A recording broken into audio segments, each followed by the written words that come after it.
Media, जिसे लोकतंत्र का चौथा खंभा कहा जाता है, आज उसकी हालत क्या हो गई है और कैसी हालत बना ली है सिर्फ सरकार के बचाव के लिए।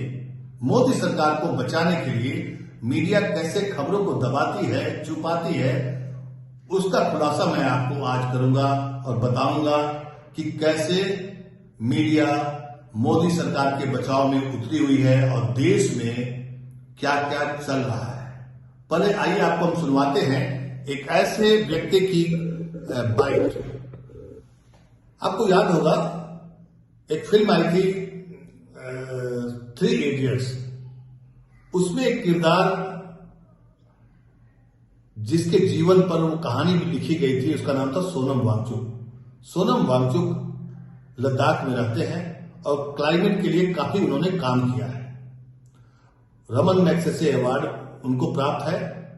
और आपको ये जानकर भी हैरानी होगी कि जब धारा 370 हटा था तो यही सोनम वांगचुक ने मोदी सरकार की काफी प्रशंसा की थी।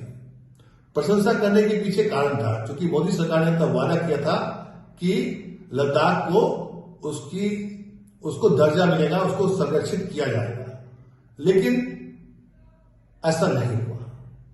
अब मोदी सरकार के वादा खिलाफी के खिलाफ वो लगातार लद्दाख की आवाज को दिल्ली तक पहुंचाते रहे हैं और पहुंचा रहे हैं। इन दिनों वे अनशन पर हैं और उनके अनशन का 7वां दिन आ गया है। मैं सिलसिलेवार तरीके से आपको उनके अनशन के दौरान जो वो देश को बता रहे हैं वो सुनाऊंगा। जब सुनिएगा, ये खबर आपको मीडिया में नहीं मिलेगी। जब सुनिए।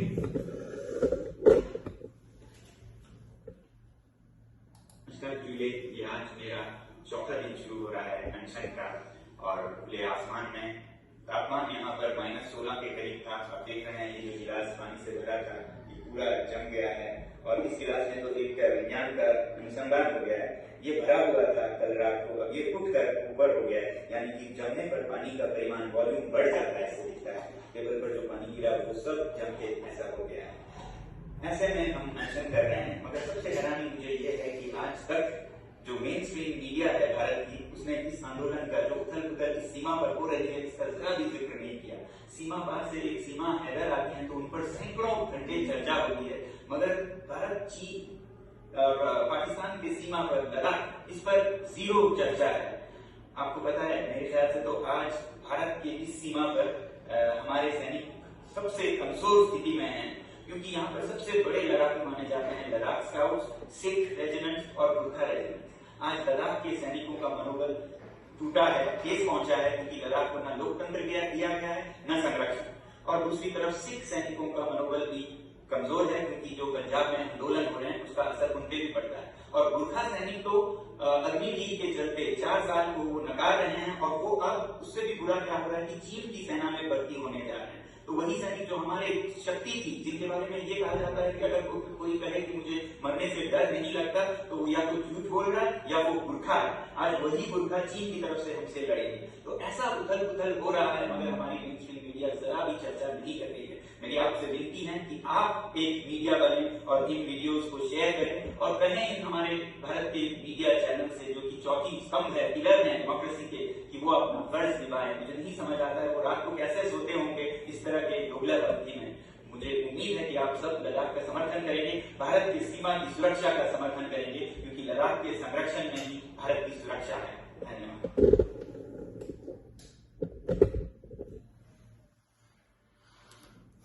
लद्दाख के संरक्षण में ही भारत की सुरक्षा निहित है। और सोनम वांगचुक ने जो बातें कही है वो उससे भी ज्यादा बड़ी बात कही है कि गोरखा सैनिक, गुरखा चीन से लड़ने के लिए तैयार हैं, वो वहां जा रहे हैं। क्योंकि लद्दाख पर भारत सरकार यानी मोदी सरकार ध्यान नहीं दे रही है। सोनम वांगचुक जो बातें कह रहे हैं कि लद्दाख एक ऐसा जगह है जहां पर सरकार को विशेष ध्यान देना चाहिए, वो अपने वीडियो में ये भी बताते हैं कि बीजेपी ने हर चुनाव में ये वादा किया था कि लद्दाख को संरक्षित किया जाएगा, वहां को स्टेटहुड मिलेगा।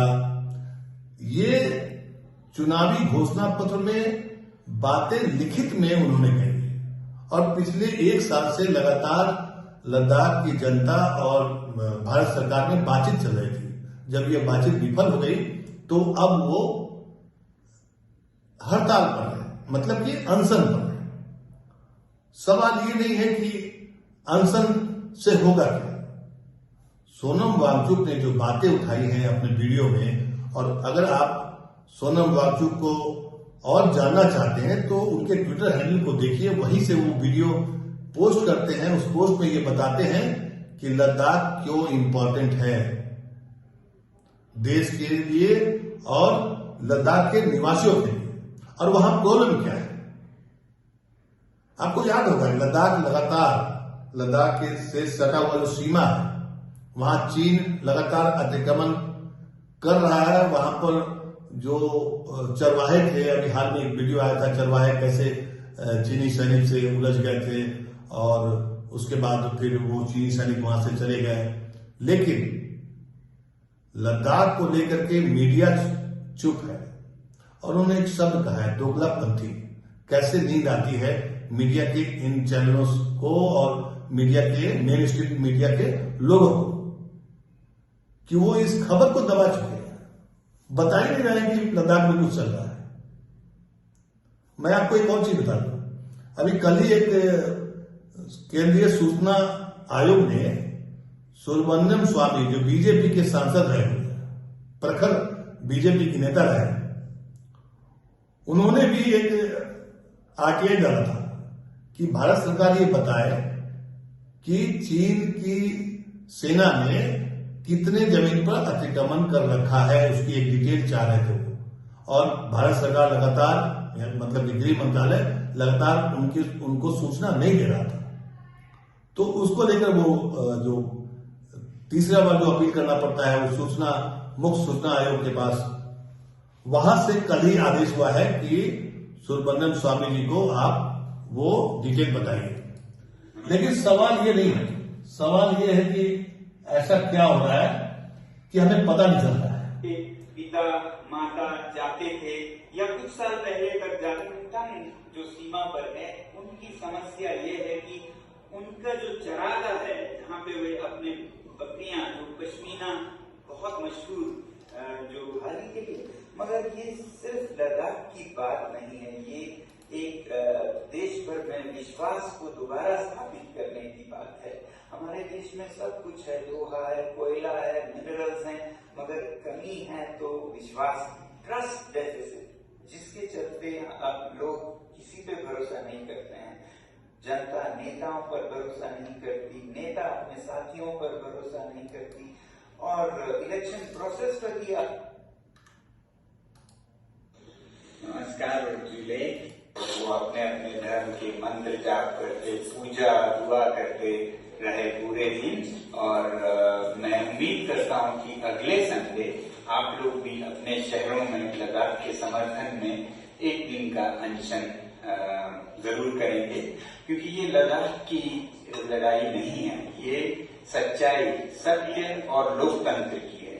लोकतंत्र की, क्योंकि लद्दाख को यूटी बनने के बाद बिना लेजिस्लेटिव असेंबली के, बिना जन प्रतिनिधित्व के परमानेंट प्रेसिडेंट्स रूल में, यूं कहिए एक कॉलोनी की तरह रखा गया है, जो कि भारत के किसी भी प्रांत में नहीं होता है। तो ऐसे में आपको समर्थन करना चाहिए अपने लद्दाख के भाइयों का। और फिर ये सच्चाई की लड़ाई इसलिए है क्योंकि अनेक बार हमारे सरकार ने हमें वादे किए और वो लिखित में है, इलेक्शन मैनिफेस्टोज में है, जहां कहा गया है कि लद्दाख की संस्कृति और पर्यावरण को संरक्षित किया जाएगा 6वें शेड्यूल में। मगर आज 4 साल हो गए, 2 इलेक्शन जीते इसी वादे पर, और फिर उसके बाद मुकर गए, बैक ट्रैक कर गए।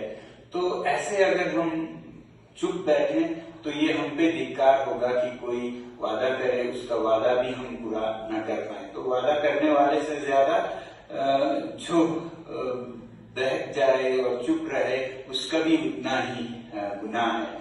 जुल्म करना गुनाह है, जुल्म सहना भी गुनाह है। जैसे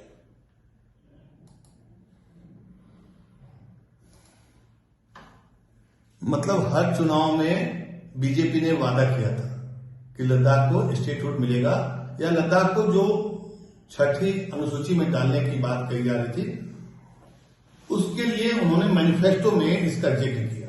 यही बात सोनम वांगचुक बता रहे हैं। ये खबर मेन स्ट्रीम मीडिया से गायब है और देश को पता भी नहीं है कि लद्दाख में क्या चल रहा है। कुछ दिन पहले फरवरी में लद्दाख के लोगों ने एक बड़ी विशाल रैली की थी। वो भी विजुअल अगर आप ट्विटर पर या सोशल मीडिया पर ढूंढेंगे तो आपको मिल जाएगा।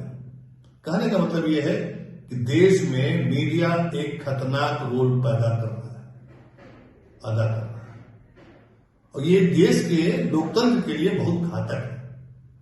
आप किसी भी पॉलिटिकल पार्टी को सपोर्ट तो करिए, इसमें कोई मनाही नहीं है, लेकिन खबरों को दबा देना ये तो घनघोर एक तरह से क्या कहते हैं देश से गद्दारी करने के बराबर है।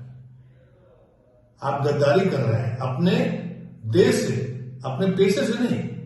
आपके पेशे में तो है ही नहीं कि आप किसी खबर को दबा दीजिएगा, यानी कि आप पत्रकार बन करके देश के साथ धोखा कर रहे हैं। यही बात सोनम वांगचुक ने कही है, दोगलापंथी एक शब्द इस्तेमाल किया है। सोचिए, ये खबर मैंने आपको इस तरीके से दिखाया, इस तरीके से बताने की कोशिश कर रहा हूं कि खबरें हैं, देश में बहुत सारी खबरें हैं। कल मणिपुर से जुड़े हुए एक पहलवान ने जो विनर बना, जो विजेता बना, जीतने के बाद 2 शब्द कहे जाते हैं, उसने जो बातें कही, उसने कहा कि मोदी जी आप मणिपुर चले जाइए एक बार, वहां बहुत हिंसा हो रही है, वहां कैंपों में बहुत स्थिति खराब है।